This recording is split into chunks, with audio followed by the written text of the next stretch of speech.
If a woman tears down her own house with her own hands, and a man is the one that provides the means for the house to make sure that she has shelter at all, it says that he is allowing her to ruin the inhabitants of that house. Who are the inhabitants of the house? Of course herself, but the children too. The maid servants, everyone that can live their grandma, grandpapa. She is sowing discord or not properly raising children up. She is not properly making her home. She is not properly taking care of the affairs of her household, and so is tearing it down.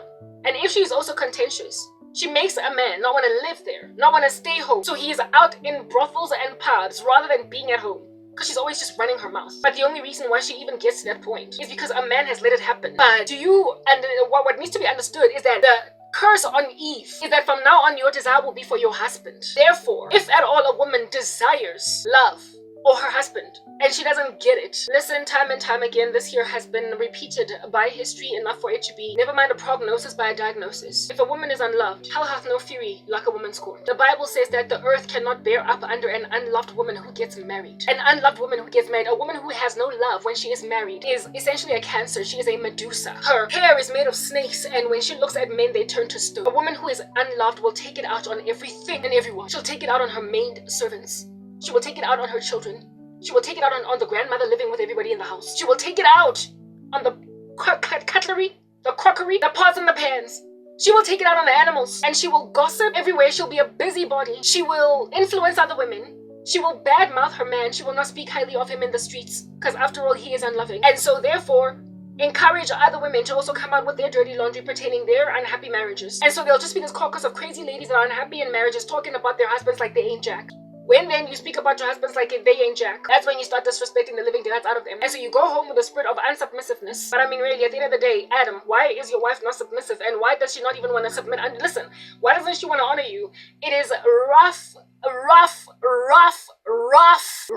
to submit under a dude you got no respect for. Rough. Understand, it's a thing. Have you ever had a boss that you don't respect because they're just weak? They keep dropping the ball. They can never come through for you. They're scared of stakeholders. They can never put their foot down. They don't really have it in them to lead. You can't rely on him or her to have your back in the climate of stakeholders in the business. Every time you have an escalation, you can't trust that he or she is going to do anything about it. They're a blob. Like bubble gum underneath a desk in school, that as you're feeding your way around there, you find yourself being like, ew, gross. Somebody arched and split their bubble gum out and put it underneath the desk. Next thing I got Bill Hazy. All they are is that sticky thing underneath your desk that you don't want to touch, but it's there anyway, and in very close proximity to you. That's what a boss that you don't respect achieves. They gather a salary, you don't trust them. You're bigger and better than them, you're stronger. You trust yourself to get things done more than them, but if you go over their heads, you might be called in for insubordination. You wish you could speak to the senior manager yourself. You wish you could speak to the GM yourself. You wish you could go directly to the CEO, because you know you're going to get the message across in a way that's going to be, grabbable, runnable with. But you can't go over your boss's head, so you have to lean on this person that's going to drag their feet, twirl on the spot, kiss a whole bunch of buttock, come back with nothing, hollow note and ash. But listen, you are earning twice my salary. I don't know why you're my boss. So what do you end up doing when you have no respect for your boss, when you can't trust that they're going to come through for you? You stop reporting matters to them. And of course, do they not heinously get discussed, gossiped by subordinates? Hi Lona, sizomcela ukuthi azosisiza ngama-RDS, kodwa he's not gonna get anything done. Ungamnikeza yona i-document yakho ukuthi ayoyisayina, but hayi, sorry Shem, it's gonna come back after 5 weeks. By then, your stakeholder will have already died. Because he's like 99. This person's not going to get anything done. You can give your documents to her and ask her to run them by the CEO, seeing as she is going into a meeting matter. Oh, she's scared. She's not going to want to bother him. Why is she in there, put in that position? What is it, nepotism? What is it, just pushing people along, peddling them like some drugs in like a trafficking operation? You're just peddling an individual up the corporate ladder, but they can't do jack. They can't do nothing for you. And so they frustrate subordinates until everybody gossips. Everybody gathers and sins heinously against God in the canteen to speak about how this boss guy, listen, our whole department is gonna flunk because he can't get a single thing did. You might, in his face or her face, smile like you're on candid camera. You might smile and say, oh, boss and Jenny, hi, morning. You know, like the annoying morning when you walk into the office, morning, like you got a flu. You might, that's all that he or she is good for. Morning, all nasally like it's flu season. You can smile to them and say, morning, afternoon, hey boss. But just, Jay, how much you have to pull your own strings to get stuff done, and how much you have to make like a contortionist artist or some kind of a gymnast to try to go over their head in a way that's not going to be clear you're going over their head. Basically getting your documents signed and then saying, no. I just ran into him in the canteen. He was behind me in the queue. So I was like, how about I just run this fast one past you? You went to the GM above your boss and then you claim you met them at the canteen, you bumped into them, and so you were like, here's the document. And so therefore he signed it. And to make all different kinds of excuses to explain why you had to go over the head, otherwise you ain't gonna get jacked down, jail, and a bag of chips. Yeah, well, if at all you've ever dealt with a boss you have no respect for because they drag their feet, they don't know their job, you're better than them at the job, but you don't want to go down for insubordination, you will know what it's like to be in a relationship with a man that you don't respect because he is just weak. He is fluffy. He cannot be a man. He is not walking in any spirit of manhood. He can't provide. He cannot put his act together. He can't be resolved. He can't make decisions. He can't. When you are here, you're on the ball. You're on the ball. You're like Ebatung women in black culture. Shem, you know that's a thing. You date a guy at the age of 16 and he's like 20. And when you're still in a stuffy of a school uniform, up and downing in these streets, hopping on them like a kangaroo, you don't see that your boyfriend just don't make no sense. He's driving around the gassy, partying, boozing it up, buying you savan, and you date him from 16, 17, 18, 19, 20. Yeah, but you see, 18 you matriculate, and when you turn 20, actually he's 24. You matriculate at 18, you then 19, first year, varsity, you're studying BCom accounting. It then dawns on you that, listen, my boyfriend usebenza at Dimension Data. My boyfriend usebenza at YTE. My boyfriend works at YTE as a casual. And I met him when he was 20 years old, when I was still in high school. And I didn't even ask him, what do you do for a career? But he was paying for my booze. He was working some job and he appears to still be kind of working that same job. But now you're like in first year varsity and you start to crease your forehead and be like, what does my boyfriend do exactly? But he's still paying for your booze. After all, you're a student. So, I mean, if you're a student, you're still poor, you're still broke. But listen, you are on a CA track. You're going to be a chartered accountant one day. But hey, your boyfriend is working at Dimension Data. Call center, pushing pay. He's still boozing it up a storm. You're still drinking it up a storm. It's still fun. Everybody's cute. Everybody is very pretty. And everybody is naive. And then you get to second year. And then you get to third year. And your boyfriend is still working in the call center. He's been able to pay your way, etc. We get it. But where's the ambition and what are you doing with a guy when you're an academic that's not even trying to push him some business idea? If he doesn't want school, he doesn't have to love school, but he's with a woman that's one day going to be coining it big time. So dude, open us pazanyana. Small to medium enterprise. Let's see if you have it in you to be with a woman with my kind of mind and with my kind of future. Push something. See if you can't like get out of the call center and then get a promotion. Let's see if you can't ask for questions. Let's see if you can't register at varsity part-time. Since I get a man must make a plan, you gotta have money. So you can't go to school full-time like I'm there full-time. Parents are paying for me. Then go part-time. Register part-time, boy. You need some Vits Plus. There's so many options. And this guy is just still like, yeah, but he's paying for your booze in the club. It gets concerning. You're in third year now, right? Okay, now you graduate and he's at your graduation. But you see, then he starts to become a little bit passive-aggressive. He's no longer sweet doting over you the way that he was when you were in school uniform. Now that you've got a degree and he doesn't, and he's still in the call center. You then get your honors and then you work your first job and now you're starting to make money that is very close to what he's making. And then in just 2 years of your employment in corporate South Africa, you have already excelled above him. What in the world? Now it's clear that, girl, you're dating beyond you, beneath you. And then because you're in love and you've been with him, high school sweetheart, you've been with him since you were in high school, even though he was out of school. You try to build him. You then tell yourself you're going to penal beat him, like, I might teach him. And then you start giving him counsel. Baby, don't you want to go back to school? Don't you want to do this? Oh, you want to start a business? Don't you want to do this? And then you spend your life just striving and striving to try and create ambition in a man that just doesn't have it. And that just won't listen to you as a woman. And then you realize that he's a pipsqueak in comparison to you. He's Stuart Little. He is tiny. It then becomes, then at that juncture, where you stop being the girl that he's buying booze in the club and starts being a man that you literally are trying to make fit like some skinny jeans. You're trying to make him fit. And in so trying to make him fit, what do you start doing? You start emasculating him. I mean, what kind of a man is content with these women being so much stronger? I need a man that is going to be as ambitious as me. I need a man that's this. Yeah, you sound like you're the crazy one now as the woman, right? As the woman, you sound like you're emasculating a dude. And indeed you are. You are now speaking to him like, what am I going to do with you? When he was paying for your booze, it was aha all the way. And you looked up to him. He was like a big fat chunky King Kong. He was a beast. But now that you are all grown up and now making more money than him, while you try everything in your power, listen, I've been there before. You try everything in your power. Everything. To not emasculate. You try not to disrespect. But when a person is moving at the pace of a snail while you are leaping like a kinky clip springer in the wilderness like a gazelle, when you're going from mountain to mountain like a leopard, what in the world?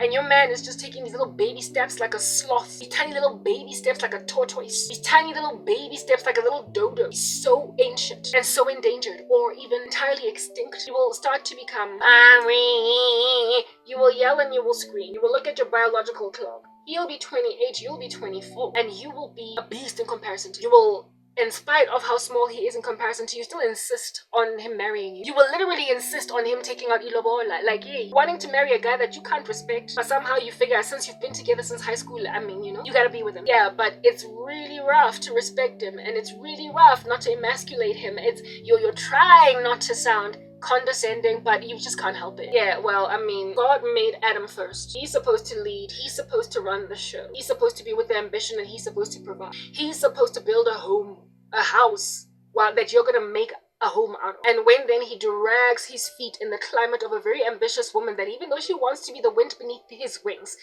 Eve, it is written in God's word when Adam was being, when she was being fashioned, that it is not good for man to be alone, therefore I will do what? I will make a helper suitable for him. She's supposed to help him. She's supposed to be a voice of reason, a counselor. She's supposed to basically be wind beneath his wings. She is supposed to help him redirect his steps. She's supposed to help him wake up and smell the coffee and so therefore start to act. But if Adam is passive-aggressive against Eve's advice, opinions, and ideas, he will be snooty and feel overwhelmed and overcome when he is trying to rule her, as opposed to love her the way that Christ loved the church. A man that wants to rule a woman that is under the curse of the first Adam will hate a woman's opinion. A man that is supposed to love a woman, but rather is in the season of cursedness, since he has yet to give his life to Jesus, will have no other inclination, neither prerogative within his bones, but to lord it over Eve with an iron fist. So essentially, abuse of power is Adam's prerogative before he meets the second Adam. He just wants to run the world, run the show, get his bread buttered on both sides, have his cake and eat it too, get a woman to do whatever it is that he wants her to do, but without listening to her. That's why in the New Testament, the Lord implores men and says through Paul that if you don't listen to your wives, even your prayers will be hindered. So therefore, if men don't listen to women, problems come in, because women were made to be counselors. They were made to be wind beneath wings. They were made to spot things that perhaps are points of suggestion, and upon tabling them, men were supposed to deeply consider them as opposed to despise them. But when you are under the curse of the first Adam, you will want to lord it over her with an iron fist until you think her opinions don't mean jack. So therefore, what we do as women on the come up is typical to the curse. Eve, your desire will be for your husband, no matter what, even when you start to notice that a guy does not make no sense for you. But you will do that which Eve was made to do. Try to be a helper suitable to a man. Baby, don't you want to do this? Don't you want to try that? Baby, but like, okay, let's do this. Let's go be a power couple. You will work really hard to try and build this man, but seeing as he is suffocating under the curse of the first Adam, just as you are suffocating under the curse of the first Eve, honey, this man will reject all of your counsel for no other reason but the fact that a woman is speaking. After all, he must rule you. That's his curse. He will just rule you. He will just want to rule you and not have to take any advice at all. He will imagine that you are not only emasculating him, but you're trying to step on his toes and overwhelm his turf. No respect, neither appreciation for the fact that you get to recommend what ought be the next steps. And he ought, upon you recommending it, deeply consider it, and then maybe perhaps employ it. And if he doesn't employ it, he owes you an explanation as to why he doesn't think it's the course of action, but he does not get to just ignore you. But we keep getting ignored. I was ignored by my ex-boyfriend. I wanted marriage because my desire was for my husband. I wanted to get married. I was gonna accept a proposal of a man that was much too small for me, but I imagined that I could build him. I could make him bigger. I could make him stand because I was trying to fulfill my mission as Eve, but I wasn't in Christ. So I was basically then, upon being frustrated by a guy that would not take my helper suitable offers, upon me offering my services as a helper suitable, I fathomed that, listen, right this minute he's wasting my time, so I'm gonna, lift it up a notch, take it up a notch. Yeah. I said to myself that I'm gonna take it up a notch. Essentially what I'm getting at, if you won't listen to me when I'm speaking to you all sweet and tender, baby, I'm gonna out you disrespect the living delight out of you and tell you how you're just not fit for purpose for a woman like me. You're not man enough. How in the world and heaven do you think I'm gonna feel when I start to make triple my salary, your salary, because now, I've already overwhelmed you. My ex-boyfriend, when we started dating, he was making more money than me. Within a year, I was already making more than him. I was on the board. He was a sloth. And I was yet to get my degree. I tried to counsel him gently until I just became flat out disrespectful. That's what happens when you tolerate Jezebel, but also when you don't love Jezebel. That's what happens when you tolerate Jezebel, but also when you don't love Jezebel. From now on, Your desire will be for your husband, woman. If it's a judgment, it means that you will love him, even you will want everything and anything to do with him, even when it don't make no sense, nothing at all in these uneasy street. It don't make no sense. But you will want him anyway, even if it disregards God. And he will rule you to a point of ignoring perfectly sound counsel. My ex-boyfriend would take advice that I would give him, insofar as it came, again, later on in the future, from a guy. And it used to break my heart. It was rebellion. It was him saying, I'm gonna rule you, and you don't get to tell me what to do. I wasn't trying to tell him what to do. I was trying to be the wind beneath his wings, but when I got frustrated, I became disrespectful. So, I mean, what happens when Adam does not love Eve? When you want to rule a woman with an iron fist and don't take the advice of the second Adam, who is Jesus Christ, to love women the way that Christ loved the church and to not ignore them, otherwise your prayers would be hindered. You create monsters. You create hell hath no fury like a woman scorned. You create angry black women. You create the angry black woman phenomenon syndrome. You create women that are bitter, and because they're bitter, because of not getting love, they gossip, they bicker, they gather together in caucuses to speak smack about men. Therein lies the birth of feminism. They get emboldened in their little feministic caucuses, and then they feel like it's okay to then go on bulletin boards and speak about men being nothing at all to write home about. The feministic movement is out here getting fangs. It's bubbling like a brook. It's bubbling like an effervescent tablet inside some water like Corenza Sea. It's foaming at the mouth like a drug addiction, and it cannot be stayed. But for the all-consuming power of an almighty God to convict individuals that are in this crazy brawl of crazy, of sin. If the Lord does not rock up and intervene, listen, it'll bubble over like Eno over a cup, and nobody will stop it. So when then you get a bunch of disrespectful women, understand this. I am unloved. I'm not sufficiently loved. I have a home that I stay in. I need you to understand what happens when you don't love a woman. I have a home. I have very comfortable means, if you will. I'm relatively cushy. I mean, you can see in my environment that my skin, I'm healthy, I eat as much as I want. I'm even lamenting that the previous rings that I bought from Temu were not fitting all together properly because I feel like I'm gaining weight. I got blueberries in my stomach, I got strawberries. My cheeks are fresh, and my skin has retinol on it. That's why I look like I don't age. I'm essentially catered to my needs, basic needs, but I don't have love. I have a cat that when it first rocked up all up in these streets, I can't say that it was a stray cat. It was lost because it clearly has a previous owner because it was neutered. And according to the vet, when we first took it to the vet, when it was all up and lost on this property, it has also been vaccinated against something. So it had someone that owned it before that was willing to take care of it and everything. But it strayed, walked away, did a thing, jumped over the street, and found itself here. I thought this cat would find its way back home after 24 hours, but I kept it over one night, and it decided to just keep coming back to me. So I guess it was drawn to the Holy Spirit or whatever. At that stage, it was a kitten. It was not too big. It was very small, very cute, very white, very fluffy. And I was like, oh my goodness, it's so quiet. It does not bark like a dog, and it only purrs, and when it needs to pee, it goes in the grass, in the garden, digs a hole. So I'm not ever gonna have to wipe anything down. Essentially, it's what we call low maintenance. When I saw this cat coming back to me, and we also went and we took a photo of it and put it everywhere on some lost cat, call this number, nobody called. So don't nobody come for the cat. It was a perfectly taken care of cat that, however, strayed from where it was at, liked living with me for 24 hours until I guess the owner now gotta be bereaved that it lost a cat. I didn't steal a cat. It just chose me, okay? This cat chose me because the first time it saw me, it even rubbed itself against my leg. So it chose me. It chose me. Okay, I liked it. It was so cute. It was so incredibly cute. So I kept it. I was like, it's low maintenance. I'm cool. I'll take it. Months progressed and life continued to happen the way that my life is happening. I was entirely enamored and besotted with my cat. I was entirely enamored and besotted with my cat. I thought it was the cutest thing under heaven, especially considering it walked up here as a kitten.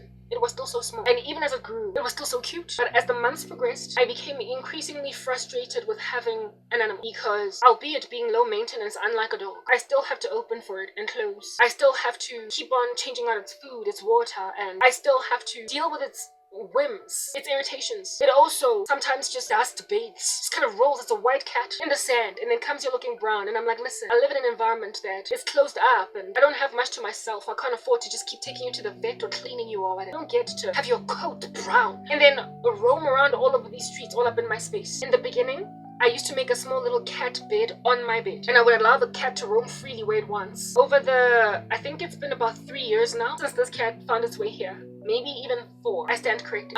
It started out hanging out anytime it wanted on my bed, and I remember the first time the cat came in after it was raining, and its paws were muddy, and the cat put its paws on my bed linen. I was like, oh, you silly cat. And I just wiped it down, and the next day I changed my bed linen and it was nothing. It was water under the bridge. Now, every time I hear a rainstorm, when I see clouds, I get anxious. I get trepidatious. Because if I call the cat, you know cats are aloof. You don't just get to say, hey, cranky, and it'll come inside the house. You have to cajole it. You have to maneuver your way around. You have to be a smooth criminal to get it inside the house. Like, they're not like dogs. Like, you can just be like, hey, Spotty, and the dog just comes in. So every time the clouds start together, I tell the cat, listen, you're not going to like it outside when it's raining, so please just come. And I have to be like all like cajole. I have to be all cajole. And sometimes it'll just be aloof and leave me alone and insist with me being worried about it, on hanging out in the first few 15 minutes of rain. And then next thing, it starts to meow like no man's business, trying to come inside, and I'm like, but I called you in when the clouds were gathering. And then it'll come in all wet, and it'll shake its fur, and it'll get on where it is that it sleeps with those paws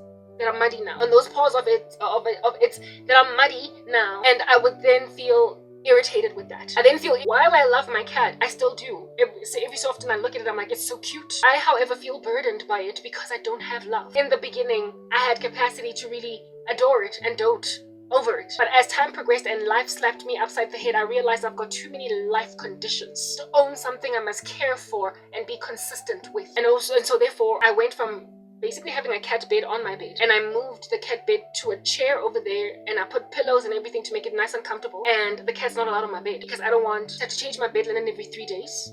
I also don't want to deal with cat fur all over the grill. If it has dust bathed, let it hang out in a bed where it is that I can just grab that stuff and put it in the washing machine the next day. But you don't get to dust bathe and then hang on my bed, and I'll have to change like the whole hall, just taking out bed linen and whatnot, and when the cat then climbs on my bed, I scream, I yell, I'm, no, get off my bed. It's like a whole struggle. It's a tug of war. And I also don't have like a cat flap where the cat can easily come and go. So when I'm sleeping and the cat wants to go outside, it literally comes in my ear and starts to kind of hover around my face to let me know that, listen, I want to get out. And I feel irritated that it's interrupting my sleep. And sleep is precious to me, especially considering I dream horribly. So I need to sleep all throughout those hours to get all my 8 hours in, and then I will deal with the spiritual war in the morning. So if I wake up, if I get my sleep broken in the middle, it's like I have to now labor on the fact that, listen, these witches are at it again. So I don't like interruptions of sleep. So every so often, I strategically lock the cat in the house so I can sleep a full night, and it sleep in the house. I put food in the house, and I let it sleep. It tends to, there's plenty of cushy spots in the house that it can chill on, right? So I've got water and everything for it in the house. I make sure that the cat is safe, but just the fact that I have to consider it, and sometimes I would, upon being irritated and being really spiritually afflicted, like as in really spiritually afflicted, I'd be like, I don't even know why I have a cat. Except when this cat arrived here the first time, I was like, wow, this cat is so cute, I like it. I was enamored and fascinated with my cat, and now I still like it, but I like it a lot less on days when I'm especially spiritually abused. When I've got so much spiritual war that I am writhing through, I can't stand my cat, and I end up feeling really guilty for yelling and screaming at it, because I feel like, listen, I am too bereft, too beleaguered, and too afflicted to have an animal. You're too much. But while I feel like the cat is too much, I would never throw it out on the street. I would never leave it out on a limb. I would never lock it outside. I would never let it just keep meowing outside and not let it in. I would never get to a point of so much neglect or abuse where it is that I would ignore my cat meowing outside and say, I'm not letting you in because I just let you out. I would never let it endure the rain. When it starts to rain, when the cat is out there, even though I am like, but why do I even have a cat? I stand up and I go outside and I'm like, I try to call it. Where are you? Hey, cran cat, come inside. And sometimes it's still aloof, it ignores me. And then I have to like just stand there. And then when the rain gets super hard, sometimes I go and I basically just grab it and bring it inside. And you know that cats don't want to be touched a lot of times, especially when they are aloof towards. So if you touch it, it'll be like, ah, and give you grief. But then for me, it's like, but this is in your best interests. And also, when a cat has determined to go outside and you want to keep it in, it won't leave you alone. It'll have zoomies, it'll scratch at the door, it'll do this, so you can't just ignore it. So therefore sometimes, because the cat has become nice and brave, it used to be very scared of the rain before, now it knows that rain is not harmful because it has a comfortable home to live in. So sometimes when it's like drizzling, even though I know it's going to be very uncomfortable within mere moments, it insists on going outside even though, listen, it's drizzling and you can hear the pellets of rain on the roof, that it's drizzling. It knows what rain sounds like. It's smart enough to figure all that stuff out, and yet it'll want to go outside. And I will feel irritated that you just want to go outside so you can be like a little child wanting to play in the rain, but very soon you'll be back in because you can't just stay in the rain. Why are you trying to go outside, but you can't ignore it when it wants to go out, because it's going to irritate you and scratch at the door and jump from spot to spot to spot and evidence to you that you're not going to hold me hostage. There are independent animals that also want their way, They're like Frank Sinatra. You don't get to tell a cat jack, right? If you have a cat, you would know that's a thing. You don't tell a cat nothing. So you have to open when it wants to go. And so I open only to open again for it to come back in just 5 minutes. So it just wanted to catch some air, but then it was too much air, and now it's scratching at the door again, meowing like a baby, and I have to open for it. And this has been my life with this cat for the past 4 years, and on better days, I'm happy to just keep on up and down like a yo-yo, opening and closing for a cat, and changing out its linen, and da-da-da-da-da-da-da-da. But when I'm really going through it, I often say under my breath, but why do I even have a cat? Well, yo, that's an animal. And largely, I would like to imagine that it doesn't realize that I'm passive-aggressive with it. Largely, yeah. Also, another thing about cats, right? They groom a lot. They lick their bodies. In the beginning, I had no qualms with it. I didn't care. Now, I can't stand the sound of my cat licking itself to a point where when it starts to grow, I feel grossed out by it. Listen, I feel disgusted because what it's licking, it's cleaning itself. So after it like dust bathes, it's like it's licking its dust off all that sand soil. I'm thinking like a human being. Like, it's so gross. It's like falling on the ground and landing in some poop and then deciding to lick it off. I find it disgusting. I find it disgusting. And you know how cats will also lick themselves in between their legs, and I'm like, ew, that's your nether regions. It's your genitalia. Gross. It's a girl. It's an animal. That's what they do. And that's one of their behaviors. I never used to have qualms with that. I kid you not. Now I find it so disgusting that I have to cover the cat so I don't have to see it grooming its body. And I hate the sound of it so much that I have to either turn on a fan so I don't have to hear the licking, or something on YouTube. Put earphones in my ear the whole duration of time when it's grooming its body. I never used to have issues with it, and now I do. I'm looking at this cat like it's a human being. Don't lick. Ew. Why would you lick your own body? What the heck? It's a cat. And chances are, if my life had been maintained healthy, I wouldn't have qualms with a cat's grooming. Now I've got this idea at the top of my mind that I will never ever get a cat again. No, never mind a cat, but just a pet at all. I would never get a dog. Even though there was a time when I used to have dogs. I'm a little one when I was a child. I can't fathom an animal now, because cats are some of the most carefree animals that will give you peace. And if at all I can't own a cat, if in the season I get what then would have been a dog? Well, I've been my group. That would have been a lot more maintenance. So essentially, I just feel like I can't own an animal. I told you all that story with my cat and the issues I'm having with it now. My cat is what's the word that I'm looking for? An easygoing animal, like proper no issues. I'm the one here with the trauma, the PTSD, and the lack of love. I'm the one here that's just striving through too much in life. To have something I'm taking care of. Why do you think occult practitioners, one of their key strategies is to put babies in women's stomachs? They want to control you and to embed you and to cause you a great deal of sorrow through children. But you see, the love of children is hinged, literally it is dependent upon how loved you are by the world, and how loved you are in particular by your world. Which is why it is entirely erroneous and a grand folly, women. This is why it is erroneous and a grand folly, women, to think that you can not only do without men, but bring children into this world without responsible fathers. Which is why it's irresponsible to think that you can just merely get a sperm donor. Which is why it is irresponsible to think that now that you are 40 or over 35 and there appears to be no husband coming, that you can just quickly have a baby with any boyfriend that you will meet on the street that will impregnate you and so therefore be a sperm donor and enable you to satiate your desire for children, enable you to satiate your desire for motherhood. And even if he doesn't pay child maintenance, whatever, all you wanted was a child. You are naive to think that you're going to be okay. I told you after an hour and a half this phone would be done exporting. You are naive to think that you can have a baby without having sufficient love around you and think that you're going to be maintained with a healthy relationship with that child. You are naive. The cat, I often ask God, why did you let the cat come into my life when I would later on become so essentially passive aggressive against it, that I would feel so burdened by it? You knew those years ago when this cat came here all cute as a kitten that it would at some point in the future function as a snake. The Lord allowed it in order to help me see what in the world it is that these men do who are in the occult to women, through insisting that you have a baby first, then I'll let you go. Have a child first, then I'll let you go. Especially considering, Karabo, you are broody. You've been broody since 22. Ever since you were 22 years old, you've wanted to have a child. Well, just have one. Just have one. Because I remember there was this one woman when I did that, I told her when I was 35 years old. I was like, I want children. And I'm worried now that I'm 35, and this is apparently the age where women get geriatric wombs. I am concerned that I very potentially might not be able to have children and on time. And she was like, why don't you just have one? I literally could not believe that she asked me that, given that she knew that I was a Christian.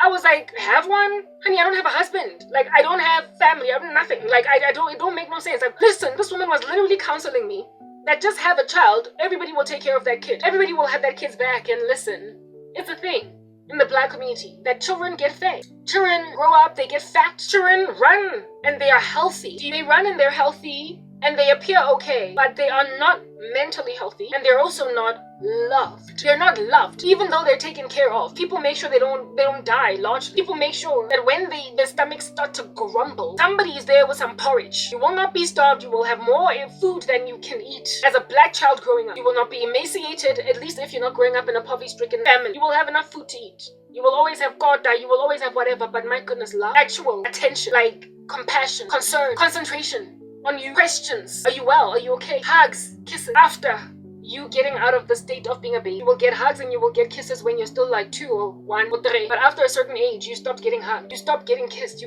Once you turn like 7, 8, once you become like a preschooler or even a prepubescent, you stop getting the hugs and the kisses, because hugs and kisses in the black community are reserved for newborn babies. They're the ones that everybody's always squeezing the cheeks off. Ooh, gaga, oh, nana, you're so cute. But after that, listen, you're on your own. And now, manje, seeing as that time, that age is so young, so too young for you to remember. Ooh, gaga, ooh, nana, and everybody out there like, listen, if you have no memory of all that kind of attention, what in the world? What kind of an adult are you going to be? What kind of an adult are you going to be? What kind of an adult are you going to be when you think that you've never been loved, you've never been kissed? I thoroughly still to this day feel like as a baby, I was probably just ignored. I feel like as a baby, nobody ever squeezed my cheek and said, oh, so cute.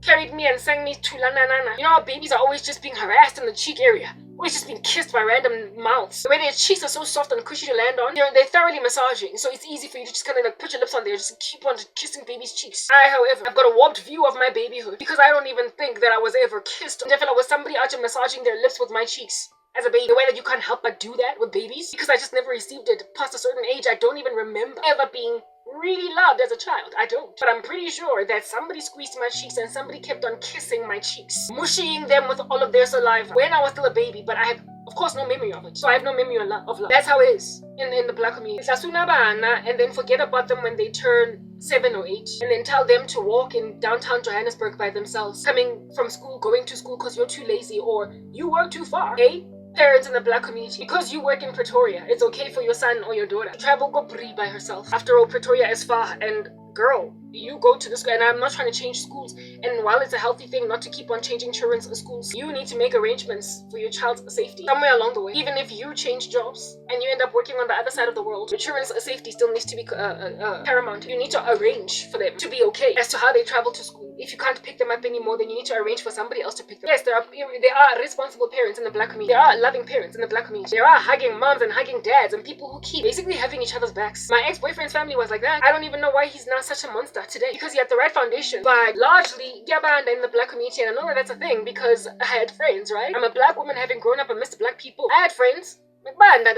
Siblings never used to hug each other, hold hands, like have each other's backs, call each other all the day long, how you doing? Moms and dads did not kiss their children when they came back from school, coming into their vehicles. Like, none of that. Like, just a very strict tone to the way that children are spoken to, but no love. And if at all you are giving children strictness with no love, that's just a disciplinarian without love. That's a taskmaster. That's your boss. That's not your dad or your mom. It's your boss. It's your slave master.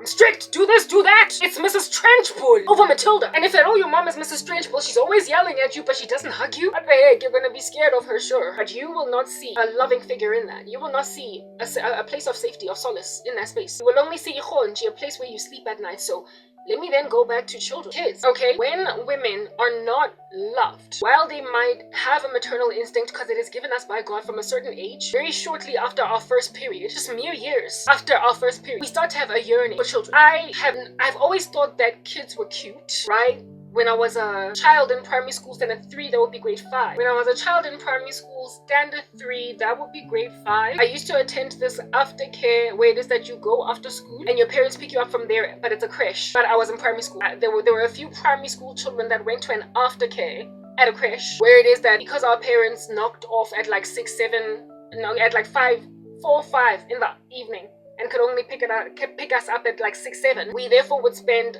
the afternoon at that aftercare instead of at school, because at the aftercare we got fed and whatnot, you know, the whole night. It's funny because the aftercare was next door to my house. My mother didn't trust me with the house keys because I'd lost them a couple of times, so I used to attend an aftercare as opposed to go home. And I did not go home when my mom came home. I went home when my older sister, who was in high school, came home. But in this aftercare, it was a creche and there were babies there. And as little girls in primary school and little boys in primary school, my friends and I, we used to love playing with the babies because they were so cute, they were so adorable. And we would help the teachers basically just kind of, you know, keep them in a bunch. So I've always had a fascination with babies. I've always thought they were very cute, very adorable. I would kiss them and I would hold them, even though, you know, when an 11-year-old or 10-year-old is holding a baby, they just look like they're carrying such a load. But yeah, we used to always just carry these babies and just play with them, and what have you. So I've always thought kids were cute. I was never that young child that hates babies. I always thought they were cute. But in spite of my belief of all of their cutosity, shall I call it cutosity? Despite my belief of all of their cutosity, I nonetheless did not want one. Like, no, it was always a taboo. Like, yeah, ain't nobody out here be trying to be pregnant at like 13, 15, or 16. I did not fathom myself a mother. I did not imagine that I wanted to be a mother, even though as a little girl I wanted the whole Barbie doll, Ken doll house, the whole family thing with the picket fence. It was always just something that I wanted, but I never had like a maternal desire, like just a strong desire to have like a whole bunch of children, type establishment thing. But then I turned, I think like maybe like 19, right? And like from like maybe 18 years old to 19 years old, I started my first period when I was first day of high school was my first day on my period. Like, it was the worst. Like, do not ruin my day. Like, I'm trying to impress here, okay? Yeah, I was 13 years old going on 14. That was when I started my period. And 5 years later, I had my first inkling of a maternal instinct. I was 5 or 6. I wanted 7 children. It was just this weird number that I kind of pulled out of a hat, like a rabbit with a magician. Like 7. I just wanted 7 kids. And this happened when I was like 19. Right? When I was around 18, 19 years old, I had my first inkling of a maternal instinct, knowing that I want children. But it would become especially gnarly, like a knocking, beastly, like person in the night that is stuck out in the rain, like just knocking really hard. It started to knock really hard on my door, this maternal desire, if you will, when I was 22. You know, I really don't want to be distracted doing this thing. I feel like I can do it. I want to focus on what I'm doing right now because it's not even an urgent. It's this thing that I want to do. I just want to focus because this phone it's challenging me because of how much it glitches every so often, so I don't want to be distracted. It started to knock all up in my grill when I was 22 years old, when I dated the first guy that I thought could actually be my husband. All the other guys that I dated, okay, there was only one guy that I dated, my first love, that maybe I could have thought of in that fashion, but I was so young when I dated him. I was 16 turning 17, so I mean, I didn't see a husband in that, just what I thought to be a boyfriend that would not linger on. But after him, nobody else came that I could feasibly look at and be like, this could be my husband, right? After my first love, the guy who broke my virginity, I did not see anybody working up out of like a bat out of hell that could potentially fit this role until I was 22. And I met the guy that I would then date for like 5 years, and he was the first person after that other guy that I could feasibly see, like I said, being my husband. And when I started dating this guy at the age of 22, then that maternal instinct that was ever so slight, very slight, just became this like knocking monster at the door. And I was like, whoa, I want kids. And I started being fascinated with like baby magazines, baby pictures. When we were dating, I would like, there was this application where it is that you could feed your photo, feed his photo, and then out pops like what your baby would look like. I would keep doing stuff like that, and I wanted to get married so that we could stop making babies already, etc. So frankly, what I'm trying to get at is that at the age of 22 was when the maternal instinct became especially gnarly, because again, it's gnarly when you're not able to meet it, to fulfill it. Okay, yeah, that happened the way that it did, and so I wanted, like I said, I wanted a child. So the maternal instinct in a woman, even though you start out just kind of maybe even apathetic towards children, not wanting them at all, or maybe you are a little girl that thinks babies are cute, but no, you're not trying to have one of your own. Somewhere along the way, a couple of years down the line from your period, God will breathe it into you the way that he breathed into Adam, and then he became a living soul. He will breathe it into you, and you will now have a longing to, you will then have a longing to be a mother, even though before then you just didn't care for children. I often used to ask myself when I was a child, like especially when I was a teenager, I would ask myself, how in the world do women have more than one child? Because pregnancy just seemed so onerous. It just seemed like such a laborious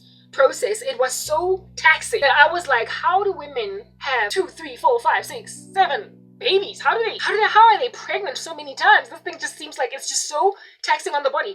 And the reason why I asked this question when I was a teenager was because my mother had my baby sister when I was 17 and I saw my mom's pregnancy. I saw her before and of course during, and I was like, this thing is so taxing. It's just, she became so fat, so big, and my mother never used to have any stretch marks on all over her body. Like throughout her pregnancy with me and my older sister, her body was just like it bounced back, clearly, because I of course I didn't see her because I was the last born in that instance, but nonetheless I knew my mom when she was without clothes. So what my baby sister did in my mom's body, given that she was already older and had eaten all that McDonald's and age had caught up, because she had my little sister when she was like 43 or 44 or whatever, she got these stretch marks and she got chubaba on her face. She got cloasma, right? Melasma, cloasma, whatever you want to call it. She never had that with me or my older sister.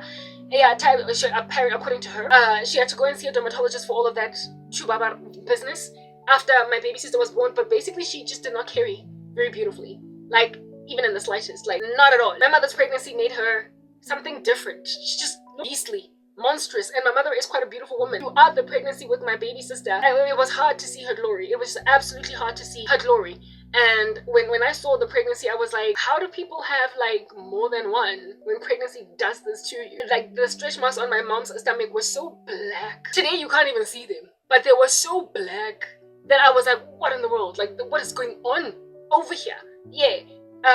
I couldn't fathom how women could have 5 children, 6, but I got to the age of 19, a mere 2 years later, and I was like, listen, like I said, a magician pulling a rabbit out of a hat. I pulled out the number 7. I was like, I want 7 kids. I didn't care that my mother had just a heinous pregnancy with my baby sister. I didn't care that I would get those black stretch marks on my stomach. I didn't care that I would also maybe get the chubaba 7 times over. I didn't care that, yeah, what I'm trying to get at is that when a maternal instinct is on your door, when a maternal instinct is knocking on your door, you will all of a random Sunday afternoon not even care that you're going to lose your figure, that you're going to get stretch marks in places you never thought could ever get stretch marks, like your toe, that you're going to get a different face altogether, that your nose going to look like it has a different genetic material. The way it gets so big, you just don't care. Because to you, the joy of motherhood or the anticipation of it trumps what pregnancy could do to your body. And I got to that place at the tiny age of 19. And I mean, that is like the most vain time of a young woman's life. You're so young, you're so beautiful, that you don't want anything to crack you up. But I was like, listen, I'm doing this 7 times.